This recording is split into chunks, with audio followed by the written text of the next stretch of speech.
오늘의 말씀은 마가복음 4장 3절로 8절의 말씀. 제가 가진 성경 신약 58페이지에 기록되어져 있습니다. 마가복음 4장 3절로 8절의 말씀. 제가 봉독합니다. 들으라, 씨를 뿌리는 자가 뿌리러 나가서 뿌릴새 덜어는 길가에 떨어짐에 새들이 와서 먹어버리고, 덜어는 흙에 얇은 돌밭에 떨어짐에 흙이 깊지 아니하므로 곧 싹이 나오나 해가 돋은 후에 타서 뿌리가 없으므로 말랐고, 덜어는 가시떨기에 떨어짐에 가시가 자라 기운을 막음으로 결실하지 못하였고, 덜어는 좋은 땅에 떨어짐에 자라 무성하여 결실하였더니 30배나 60배나 100배가 되었느니라 하시고. 아멘. 오늘 말씀의 제목은 올바른 비유입니다. 오늘 말씀의 제목에 오타가 있습니다. 올바른. 맞춤법을 바르게 하면 오의 리을 받침인 올바른이가 맞는 표현이겠죠. 옳지 못한 맞춤법은 사람의 마음을 불편하게 만듭니다. 한 광고에서는 가방에 주름이 많이 가져 있는데 그 주름 사이에 물줄기 같은 게 하나가 딱 흐릅니다. 그리고 그것에 그 액체가 떨어짐으로 그 주름이 다 펴지는 모양을 하고 있죠. 그것은 그 가방을 광고하려는 것이 아니라 주름을 사라지게 하는 화장품 광고, 자신의 기능을 표현하기 위한 광고로 쓰였기도 했고요. 이 살충제 광고를 사용하는 광고 회사에서는 마블의 영화 히어로인 스파이더맨을 잡아옴으로써 우리의 살충제가 이만큼 강력하다라는 것을 비유하며 표현하고 있습니다. 이처럼 적절한 비유는 사람들을 유쾌하게 하면서도 인상 깊게 자리를 할 수 있게끔 만들고 있는 효과가 있도록 만들죠. 마찬가지로 오늘 말씀의 제목처럼 올바른 비유는 옳지 못한 것들에 비해 훨씬 더 우리에게 많은 자극을 갖다 주기도 합니다.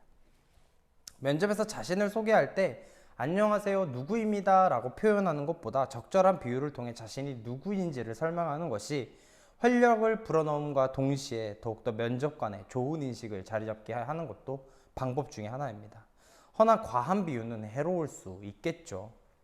오늘은 이 비유, 너무나도 적절해서 듣기 좋다라고 평가받는 비유들 중에 하나인 예수님께서 하신 비유를 살펴봄으로써 과연 우리가 살아가야 될 길이 어떠한 길인지에 대해 여러분과 이야기를 나눠보고자 합니다.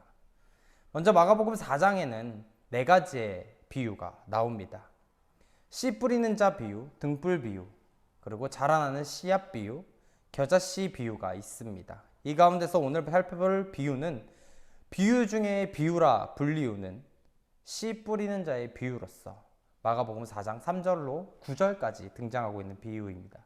근데 예수님은 왜 이렇게 비유로만 이야기를 전하셨을까요? 예수님은 비유가 아니면 말씀을 전하지 않으셨고 그 비유에 대한 설명은 제자들에게만 해주셨습니다.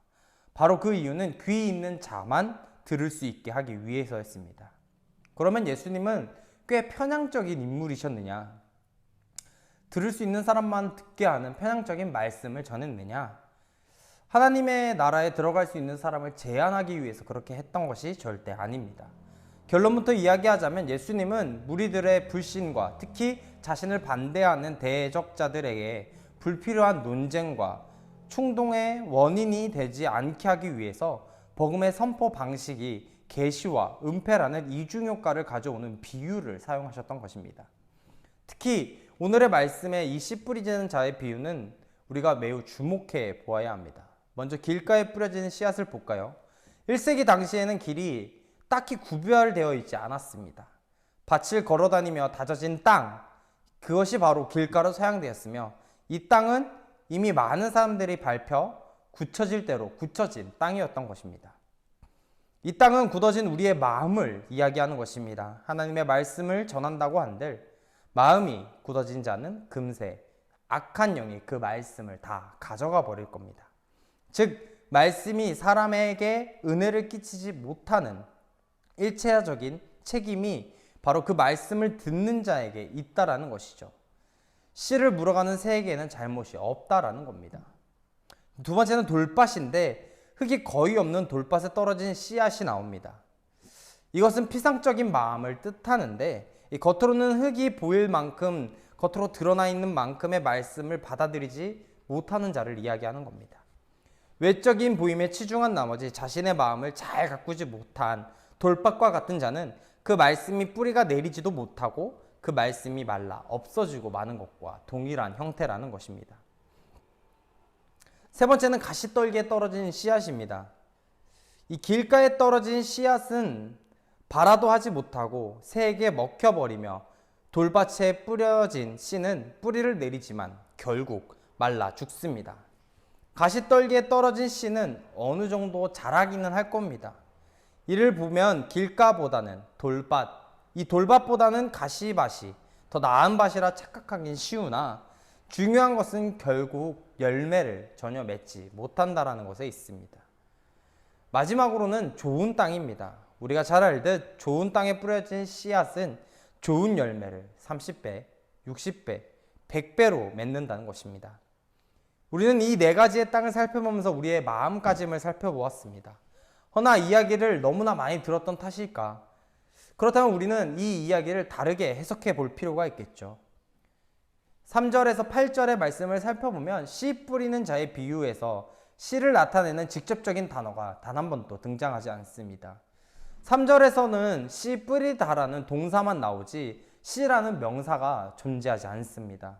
다른 비유에서는 씨라는 스포로스라는 단어가 등장하지만 이 비유에서 등장하지 않는 이유가 무엇인지 우리는 살펴보아야 할 겁니다. 이는 뿌려진 것이 무엇인가 라는 것에 초점을 맞추기보다는 씨를 뿌리는 자의 동일한 자루에서 나오는 씨의 동질성에 초점을 맞춰야 할 겁니다. 다시 말하자면 씨 뿌리는 자가 예수님을 상징하고 뿌려진 씨가 그의 입에서 나온 천국 말씀을 상징한다면 동일한 선포자이신 예수님이 전한 동일한 말씀들은 어떤 이에게는 열매를 맺고 어떤 이에게는 열매를 맺지 못한다는 점을 더욱 부각시키기 위해 막아든 씨라는 표현을 쓰지 않았다라는 겁니다. 우리는 간혹 씨 뿌리는 자의 비유에서 뿌려진 씨 그리고 땅의 비유로 착각할 때가 너무나 많습니다. 뿌려지는 땅이 좋은 땅이어야 하는 것도 정말 중요한 일이겠지만 씨 뿌리는 자를 먼저 살피고는 우리가 되어야 할 겁니다. 씨 뿌려진 좋은 땅에 집중하여서 우리의 마음가짐을 잘 다듬고 정리하는 것도 정말 중요합니다. 길가, 돌밭, 가시밭 보다야 당연히 하나님의 말씀을 잘 받아들일 수 있는 비옥하고 좋은 땅도 정말 중요합니다. 하지만 오늘 말씀은 씨 뿌리는 자의 비유이죠. 씨를 뿌리는 자. 가장 중요한 것은 그것을 뿌리는 자가 누구인지를 인식하는 것이 첫 번째라는 겁니다. 씨 뿌리는 자가 누구인지도 모르고 평생 마음만 가다듬어 봐야 무슨 소용이 있으며 어떤 좋은 열매를 맺을 수 있겠냐 말입니다. 좋은 밭을 가꾸는 이유 중 가장 근본적인 이유는 씨 뿌리는 자를 바라보고 기다리는 것입니다. 먼저 하나님을 기대하십시오. 그분이 우리에게 주실 말씀을 기대하는 저와 여러분이 되시기를 바랍니다. 저는 여러분이 그렇게 되기를 소원합니다. 씨 뿌리는 자를 기대하고 마음의 밭도 잘 가꾸셔서 씨 뿌리는 자처럼 선한 영향력을 끼치고 살아가는 게 바로 그리스도인의 모습이겠죠. 그 전제 조건은 당연히 뿌리는 자이신 하나님을 보고 살아가는 그것이 바로 우리의 전제 조건이라는 겁니다. 그 기대에 하나님을 기쁨으로 화답하실 것입니다. 내 마음을 가꾸는 것도 정말 중요하지만 내 마음에 오실 하나님을 먼저 바라보시고 사셔서 씨 뿌리는 하나님의 말씀을 기대하시고 한 주간 기쁨으로 살아가시는 여러분이 되시기를 간절히 소원하겠습니다. 다 같이 기도합니다. 사랑이 많으신 하나님, 중요한 것은 항상 우리가 바라보지 못한 채, 중요한 하나님을 바라보지 못한 채 항상 우리는 다른 것에 열중하며 치중했습니다. 그러나 중요한 것은 말씀을 주시는 주님입니다. 그렇게 주님만을 바라보고 살아갈 수 있도록 우리들의 시선을 온전히 고정시킬 수 있도록 붙들어 주시옵소서. 그래서 한 주간 살아가면서 주님께 잘했노라 칭찬 듣고 그 밭이 잘 가꾸어져 올바른 열매가 30배, 60배, 100배의 열매로 거듭하여 성장할 수 있는 그리스도인으로 자라갈 수 있도록 붙들어 주시옵소서.